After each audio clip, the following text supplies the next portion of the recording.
En Afrique, il existe un grand marché pour l'achat de créances, dans lequel on parle beaucoup de l'utilisation du terme d'argent politique, ce qui signifie les mariages mixtes illégaux entre l'argent et la politique et ceux qui en sont passionnés, surtout à cette époque. Quand le principe de l'argent est devenu préféré à d'autres principes, où l'on trouve sur ce marché tous les chefs d'État africains, ils courent après l'argent de toutes les manières légales et illégales, et même l'une des raisons des révolutions en eux est devenue la poursuite de la richesse et l'argent d'ici et d'ailleurs. Aujourd'hui, le Kenya est entré dans la liste des généraux des pays qui mangent l'argent du peuple algérien, comme la Tunisie et la Mauritanie. Les généraux ont alloué 300 millions de dollars au Kenya pour faire machine arrière et soutenir le Front Polisario, où les répercussions de l'énorme hausse des prix du pétrole et du gaz assombrissent encore le fonctionnement du gouvernement. Après les mesures d'austérité qui ont été prises en pleine guerre russo-ukrainienne, des pots de vin étrangers dirigés contre les pays latins et africains ont prospéré, et le général Chanegria a donné des instructions à chacun des ministères des Affaires étrangères et des Finances pour augmenter la valeur des pots de vin que l'Algérie avait l'habitude de donner à certains pays latins et africains qui reconnaissent le Polisario et souffrent de difficultés économiques,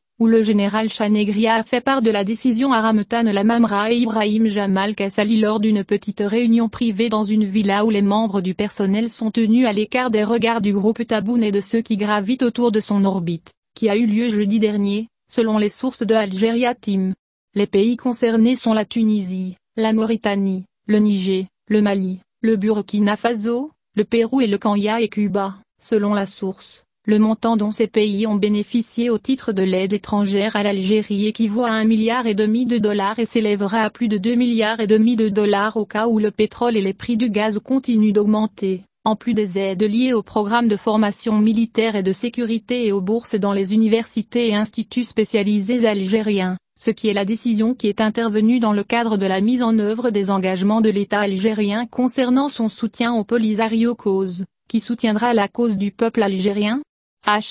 Steffi pour Alger Team.